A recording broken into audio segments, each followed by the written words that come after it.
ఓం శ్రీమాత్రే నమః. ఛానల్లోకి స్వాగతం అండి. మిథున రాశి వారికి నవంబర్ 15, 16, 17 తేదీల్లో 3 అదృష్టాలైతే కలిసి రాబోతున్నాయి. ఇప్పుడు వదిలితే ఇక నరకమే అని చెప్పుకోవచ్చు. అంతేకాకుండా పి అనే వ్యక్తి ద్వారా జరగబోయేది తెలిస్తే నిజంగా మీరిది చూడకపోతే చాలా నష్టపోతారు. ఈ రాశి వారి గురించి క్లియర్ ఇన్ఫర్మేషన్ ని స్వీకరించి ఈ వీడియోలో మీకోసం క్లుప్తంగా వివరించటం అయితే జరిగింది. ఈ వీడియో మీ కంటపడింది అంటే పరమేశ్వరుని అనుగ్రహం ఉంది కాబట్టే మీ కంటపడిందని చెప్పి భావించి వీడియోని ఎక్కడా కూడా స్కిప్ చేయకుండా చివరి వరకు చూసే ప్రయత్నం చేయండి. అసలు అదృష్టాలేంటి, వాటిని వదలకుండా దక్కించుకోవాలంటే ఏం చేయాలి, ఇవన్నీ కూడా మీకు తెలుస్తాయి. మరి వీడియోలోకి వెళ్లే ముందు ఒక చిన్న రిక్వెస్ట్ అండి. మొదటిసారి మన ఛానల్లోకి వస్తే సబ్స్క్రైబ్ చేసుకోండి. కింద ఓం నమః శివాయ అని చెప్పి కామెంట్ చేయటం మాత్రం అస్సలు మర్చిపోవద్దు. ఈ రాశి వారి వ్యక్తిత్వం గురించి మాట్లాడుకోవాలి అనుకుంటే గతంలో కూడా నేను చాలాసార్లు చెప్పానండి. మళ్ళీ ఇప్పుడు కొన్ని టాపిక్స్ అంటే గతంలో మాట్లాడని టాపిక్స్ అనేవి ఈ వీడియోలో మీకోసం చెప్పటం అయితే జరుగుతుంది.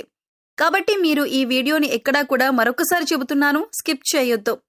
ఈ రాశివారు వ్యక్తిగతంగా చాలా మంచివారు. ఎదుటి వారి యొక్క ప్రేమను ఎక్కువగా కోరుకుంటూ ఉంటారన్నమాట. ముఖ్యంగా వీరు ఎవరినైతే ఎక్కువగా ఇష్టపడుతూ ఉంటారో వారి యొక్క ప్రేమ అనేది వీరికి దక్కటం కోసం ఎంతకైనా కూడా తెగిస్తారని చెప్పొచ్చు. అంటే ఎంత దూరమైనా కూడా వెళ్తారు. అంటే వారి కోసం ఎంత కష్టమైనా పడతారు. వారి కోసం ఎన్ని పనులైనా కూడా చేస్తారు. వారి కోసం చేసే పనిలో వీరికి కష్టం కనిపించదు, ఇష్టమే కనిపిస్తుంది. అంతలా ప్రాణంగా ప్రేమిస్తారని కూడా చెప్పొచ్చు. ముఖ్యంగా వీరు చాలా సెన్సిటివ్ పర్సన్స్ అండి. మీరు ఎవరినైనా మీరు ఎవరికైనా కానీ మోసం చేయటానికి ఇష్టపడరు. ఒకవేళ ఎవరైనా కానీ నమ్మిన వ్యక్తి వీరిని మోసం చేస్తే మాత్రం అస్సలు తట్టుకోలేరన్నమాట. నేనింతగా నమ్మాను, ఇంతగా ఇది చేశాను కాబట్టి వీరు నన్ను ఇంతలా మోసం చేశారు, ఇది అస్సలు కరెక్ట్ కాదు అని చెప్పి వారిని అడగాల్సిన 4 మాటలు కూడా అడిగి మళ్ళీ జీవితంలో వారిని నమ్మరన్నమాట. అంత గట్టిగా ఉంటారు.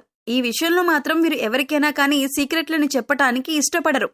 ఎందుకంటే గతంలో చాలా వరకు కూడా వీరి యొక్క పర్సనల్ విషయాలు ఎదుటి వారికి చెప్పి వారు వీరికి మళ్ళీ చెప్పి మేం వీరికి చెప్తాం వారికి చెప్తామని అలా బ్లాక్మెయిల్ చేస్తారేమో మన గురించి ఏదైనా కానీ తప్పుడుగా. ఈ విషయం ఇక్కడ పర్సనల్ అంటే తప్పుడు విషయాలు కాదు.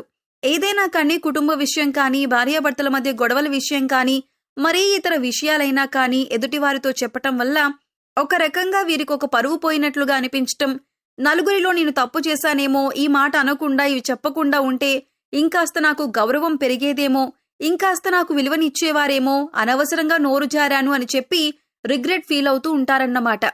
ఇక మీకు కలిగే 3 అదృష్టాలేంటో చెప్పమంటారా? మొట్టమొదటిది ఆరోగ్యం. అవును, ఇప్పటి వరకు ఆడవాళ్లకైతే పీసీఓడి, పీసీఓఎస్, గ్యాస్ట్రిక్, తిన్నన్నం అరగకపోవటం, మైగ్రేన్, తలనొప్పి, అంతేకాకుండా అతి ఆలోచన, టెన్షన్, యాంగ్జైటీ, ఓవర్గా ఆలోచించే పద్ధతితో పాటు తలనొప్పి వచ్చేసేయటం, ఇలా ఎన్నో రకాలైన సమస్యలు ఇక్కడ ఆడవాళ్ళకి మగవాళ్ళకి కనెక్షన్ ఉంటుంది. అంటే కొన్ని కలుస్తూ ఉంటాయన్నమాట. ఏవి ఏమైనప్పటికీ కూడాను వీటి వల్ల ఏంటి అంటే రోజువారీ పనుల్లో కూడా పని చేసుకోలేకపోవటం, మార్నింగ్ ఉన్నంత యాక్టివ్గా సాయంత్రం ఉండకపోవటం, దీనివల్ల మీకు అలసట అనేది వచ్చేసేయటం, దీనివల్ల ఏ పని మీద శ్రద్ధ లేకపోవటం, అసలు పని చేయాలంటేనే బాధగా అనిపించటం, ఇటువంటివన్నీ కూడా కలుగుతూ ఉన్నాయన్నమాట. కాబట్టి మీకు ఆరోగ్యం కలగబోతుంది ఇప్పుడు. ఎందుకంటే మీ మనసును మీరు కంట్రోల్లో ఉంచుకోవాలి అని నిర్ణయించుకున్నారు. ఇది ఎప్పుడైతే స్టార్ట్ అవుతుందో అప్పటి నుంచి మీకు ఆరోగ్యం అనేది మంచిగా ఉండటం స్టార్ట్ అవుతుంది. దేనికి భయపడొద్దు, దేని గురించి ఆలోచించవద్దు, ప్రశాంతంగా ఉండండి. ఆరోగ్యం అయితే మీకు అనుకూలించబోతుంది. ఇది ఫస్ట్ అదృష్టం. ఇక రెండవ అదృష్టం ఏంటి అంటే కనుక ఇప్పుడు ప్రెజెంట్ గా ఈ రాశి వారికి గురుబలం కొంచెం తగ్గింది. కాబట్టి కొంచెం చేస్తున్న పనుల్లో కొంచెం అప్ అండ్ డౌన్స్ అనేవి వస్తూ ఉంటున్నాయి. ఆశించినంతగా రావట్లేదు. కాకపోతే మీరేంటంటే మీ యొక్క గురుబలాన్ని పెంచుకోవడం కోసం ఏం చేస్తారంటే ప్రతి గురువారం రోజు బాబా దగ్గరికి వెళ్ళి బాబా గారి యొక్క గుడికి వెళ్ళి బాబా గారికి నమస్కరించుకొని విభూతిని ప్రతిరోజు కూడా పనికి వెళ్ళేటప్పుడు పెట్టుకోండి. అంతేకాకుండా ఎప్పుడైనా కానీ గురువుకు సంబంధించిన మీరు ఏదైనా కానీ తల్లి తండ్రి మొదటి గురువు దైవం అలాగే మనకి చదువు చెప్పిన వాళ్ళు లేదంటే ఎవరైనా ఆపదలో ఉన్నవారికి గురువుకి ఏదైనా కానీ కొంచెం సహాయం చేయండి. అలా సహాయం చేయటం వల్ల కూడా మీకు గురుబలం అనేది పెరుగుతుంది. ఇక్కడ మనకి గురువు అంటే దేవుడు ఒక్కడే అని మాత్రం కాదు. గురువు అంటే మనకిక్కడ తల్లిదండ్రులు వస్తారు. వాళ్ళని కష్టపెట్టకుండా చూసుకోవటం, మనకి విద్య నేర్పిన వాళ్ళు, మనకి మంచి నేర్పిన వాళ్ళు, మనకి సలహాలు ఇచ్చేవాళ్ళు ప్రతి ఒక్కళ్ళు కూడా గురువులతోనే సమానం. కాబట్టి వారు చెప్పిన సలహాని పాటించి ముందుకు వెళ్తూ ఉంటే ఖచ్చితంగా మీకు గురుబలం అనేది పెరుగుతుంది. గురుబలం వల్ల మీరు చేస్తున్న పనుల్లో మీకు అదృష్టం అనేది కలిసి వస్తుంది. పెట్టుబడులు పెట్టిన వాళ్ళు ఉంటారండి. ₹1 పెట్టిన దగ్గర ₹2 కలిసి వచ్చే అవకాశం ఉంటుంది. అంటే ₹10 పెడితే ₹100 వస్తే లాభమే కదా. ఇది నిజంగా అదృష్టం. కాకపోతే కష్టే ఫలి అని చెప్పి గుర్తుంచుకోండి. గురుబలాన్ని పెంచుకునే ప్రయత్నం చేయండి. అంతేకాకుండా బాబాగారి గుడిలో ప్రతి గురువారం కూడా ఏదైనా అన్నదానం చేస్తూ ఉండండి. అంటే కాస్త పులిహోర, 1 కేజీ బియ్యం పెట్టి వండుకొని ఆ పులిహోర కలుపుకొని అక్కడికి భక్తులు వస్తూ ఉంటారు కదా, వాళ్ళకి చిన్న చిన్న కప్పులతో ఇస్తూ ఉంటే కనుక ఆటోమేటిక్గా మీకు గురుబలం పెరుగుతుంది. ఇది 2వ అదృష్టం. ఇక 3వ అదృష్టం ఏంటి అంటే కనుక సంతానపరంగా గుడ్ న్యూస్ నైతే వినబోతున్నారు. పిల్లలు చదువుకునే పిల్లలు అనుకోండి, వాళ్ళకి ఫస్ట్ ర్యాంక్, మంచి ర్యాంక్స్తో వాళ్ళు పాస్ అవ్వటం, లేదంటే కనుక ఆటోమేటిక్గా ఎగ్జామ్స్ రాసే పిల్లల్లో కొంచెం మంచి రిజల్ట్ అనేది ఎక్కువగా రావటం, పిల్లలు ఉద్యోగాల కోసం చూస్తూ ఉండే వాళ్ళకైతే మంచి ఉద్యోగ అవకాశాలు కూడా వస్తూ ఉండటం, ఇలా ఒక్కొక్కటిగా పిల్లలకి సంబంధించి ఒక డెవలప్మెంట్ అనేది కనిపిస్తుందన్నమాట. ఇప్పుడు తల్లిదండ్రులు కష్టపడేది పిల్లల కోసమే కదండి. కాబట్టి ఆ పిల్లల్లో వచ్చే ఆ డెవలప్మెంట్ను చూసి ఆటోమేటిక్గా మనసు సంతోషపడిపోతుందన్నమాట. మీరు ఆనందంగా ఫీల్ అయిపోతూ ఉంటారు. కాబట్టి ఇది ఖచ్చితంగా మీకు ఒక గుడ్ న్యూస్ అన్నమాట. ఈ 3 అదృష్టాలైతే మీకు వస్తాయి. కానీ వదిలితే మాత్రం నరకమే. ఎందుకు వదిలితే నరకం? ఎలా మిస్ అవుతాయి? వచ్చే అదృష్టాలేంటి అంటే ఏమరిపాటు వల్ల మిస్ అవుతాయి. మనం కష్టపడకపోతే మిస్ అవుతాయి. పిల్లల్ని పట్టించుకోకపోతే మిస్ అవుతాయి. మనం అతిగా ఆలోచిస్తే ఆరోగ్యం పాడవుతుంది. సో మీరు పట్టుకుంటేనే, నేను చెప్పింది చెప్పినట్లుగా ఫాలో అవ్వగలిగితేనే జీవితం స్వర్గం అవుతుంది తప్ప లేకపోతే నరకప్రాయంగా మారుతుందన్నమాట. ఇక అన్నింటికంటే ముఖ్యంగా పి అనే వ్యక్తి ద్వారా మీ జీవితంలో చాలా వరకు కూడా నష్టాలు జరగబోతున్నాయి. ఈ పి అనే వ్యక్తి మీ యొక్క బంధువుల్లో వారు కాదు, రక్త సంబంధికుల్లో వారు కాదు, మీ యొక్క స్నేహితుల్లో ఒకరన్నమాట. ఈ పి అనే వ్యక్తి చాలా వరకు కూడా నమ్మక ద్రోహి. మాటలతోటి మంచితనం అనే ముసుగు వేసుకొని చాలా హ్యాపీగా లైఫ్ని లీడ్ చేస్తూ ఉంటారు. వారి జీవితం వారికి హ్యాపీగానే ఉంచుకుంటారు, కానీ పక్క వాళ్ళ జీవితం నాశనం చేయాలి అని చెప్పి చూస్తూ ఉంటారు.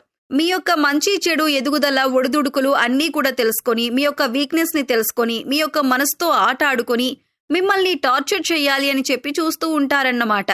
కాబట్టి ఈ యొక్క పి అనే అక్షరం ఉన్న వాళ్ళతో జాగ్రత్తగా ఉండండి. వారితో తక్కువగా స్నేహం చేయండి. వారికి పూర్తిగా అడిక్ట్ అవ్వద్దు. తక్కువగా మాట్లాడండి. తక్కువగా వారి గురించి ఆలోచించండి. ఒకవేళ ఈ ప్లేస్లో మీకు లవర్ అయినా కూడా ఉండొచ్చు. అలా లవర్ ఉన్నా కానీ, వారినైనా కానీ ఎంతవరకు ఉంచాలో అంతవరకే ఉంచండి.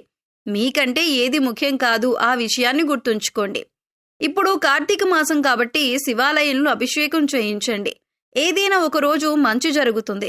మీకున్న గ్రహ దోషాలు, ఏలినాటి శని ప్రభావం ఇవన్నీ కూడా చాలా వరకు కూడా తగ్గిపోతాయన్నమాట అభిషేకం వల్ల. రావి చెట్టు కింద దీపారాధన చేసే ప్రయత్నం చేయండి. ఈ యొక్క కార్తీక మాసంలోనే కనీసం 2-3కి భోజనం పెట్టే ప్రయత్నం చేయండి. గోమాత సేవ చేసుకుంటూ ఉండండి.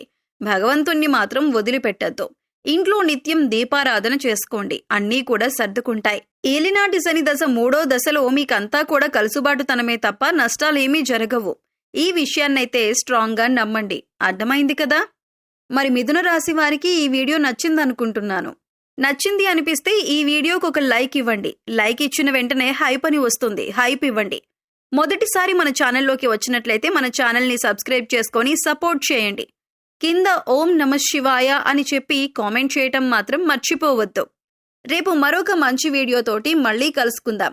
అంతవరకు కూడా పరమేశ్వరుని ఆశీస్సులు మీ మీద, మీ కుటుంబ సభ్యుల మీద ఎల్లకాలం ఉండాలని చెప్పి మనస్ఫూర్తిగా కోరుకుంటూ సర్వే జన సుఖినో భవంతు. ధన్యవాదాలండి.